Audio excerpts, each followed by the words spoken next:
know the one thing that I'm finding also very interesting that nobody's paying attention to?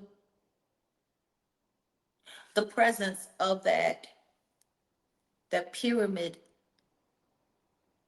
that the same thing that the Roc Nation likes to put up, the same hand symbol that the sororities and the fraternities like to use. I'm not gonna emulate it because you know exactly what it looks like.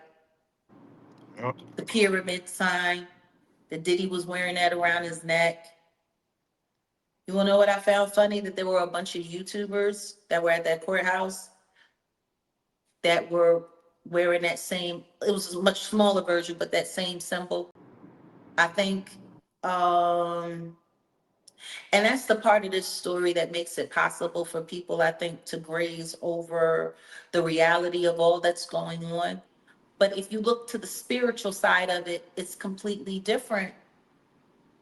It unveils a much deeper agenda, but then they don't want to acknowledge the spiritual warfare aspect of all of this that's involved.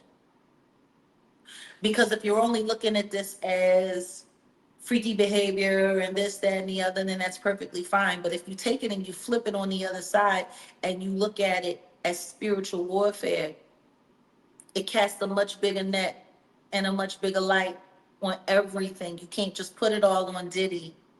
You can't.